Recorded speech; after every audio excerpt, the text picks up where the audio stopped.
Fight fans, this is JD of Bvtvnews, and I'm back to keep giving y'all the latest and greatest news in the sport of boxing. And with that being said, man, let's talk a little bit about Mr. Keith one-time Thurman, who is now returning to the ring. It is confirmed that he is facing off against Mr. Tim Tsyzu, hailing from Australia.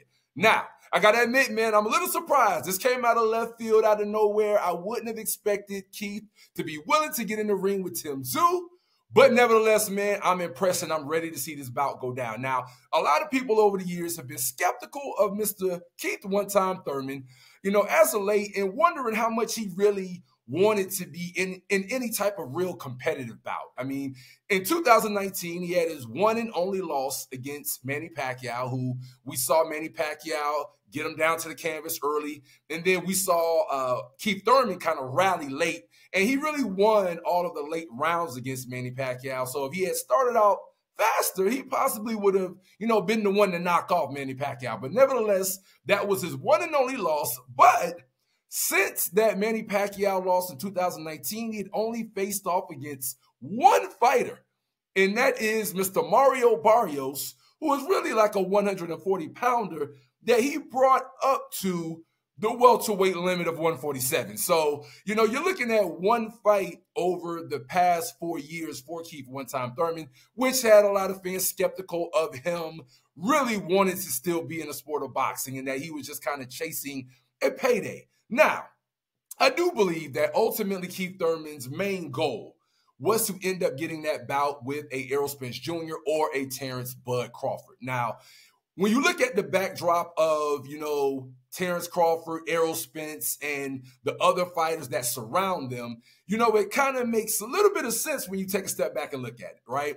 You got Errol Spence Jr., who is now on the sideline now, healing up from cataract surgery, who is looking to go into a fight with Terrence Bud Crawford. He has the right to demand a rematch. But with that cataract surgery, that probably will not transpire till a little bit further down the line of 2024. You got Terrence Bud Crawford there, who's still looking for a dancing partner, but that doesn't necessarily happen to have to happen right now, with them being peers. And then you look at, a Tim Tsyzu, a Jermell Charlo, and you look at even a Jaron Ennis. Right now, for a long time, a lot of people whispered about Jaron Ennis and Keith Thurman. But the real reality of it is when you really look at a sheer numbers game and trying to make, the best money possible if you're Keith Thurman, it makes more sense to face off against Mr. Tim Tsyzu, even though who knows if it's more risk to be going against Tim Tsyzu or Jaron Ennis. But it makes a little bit more sense from a money standpoint to go face off against a man who has a whole country in Australia backing him. Salute to Jaron Ennis, man. Everybody knows that he definitely is the future king. But of course, if Al Heyman comes to you with Tim Tszyu, who has an Australian backing, and Jaron Ennis, who has a backing of Philadelphia, not really known as a big star in the U.S. just yet, even though he's definitely on the come up. If you Keith Thurman and you've been waiting to kind of make the most money possible, it's a no-brainer to go ahead and if you're going to get back in the ring, face off against Mr. Tim Tszyu. So, with that being said, man, I can kind of see how we ended up with Keith Thurman versus Tim Tszyu, even though it's probably come out of nowhere. The other interesting element to this is that we get the entertaining card of Isaac Cruz and Rolly Romero as the co-feature, and this will kick off that Amazon Prime deal with Al Heyman since Showtime departed the sport of boxing at the end of last year. So let's see how this all goes for Keith Thurman, man. It's a smart move. If he's able to somehow defeat Tim Tszyu, you become a 154-pound champion and you hold cards in that weight class. And at that point, that would make things very massive to see a Thurman versus Crawford card.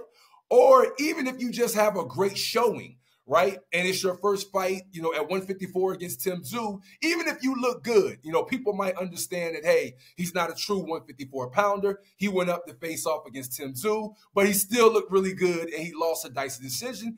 That still would probably give Keith Thurman enough clout with the boxing public that they would want to see a Terrence Crawford versus a Keith Thurman later on in 2024. So I really think that this fight is definitely, there's some strategy behind it for Keith Thurman to end up in an inroads to still getting that big bout against, you know, his peer in Terrence Crawford. So let me know what you think in the comments, man, about Keith Thurman coming back to the sport of boxing yet again after a layoff and jumping right into the ring with Tim Tsyzu. Do you think he has a chance? Do you think he'll pull the upset, man? Let me know what you think in the comments. And until next time, this is JD at BVTV News.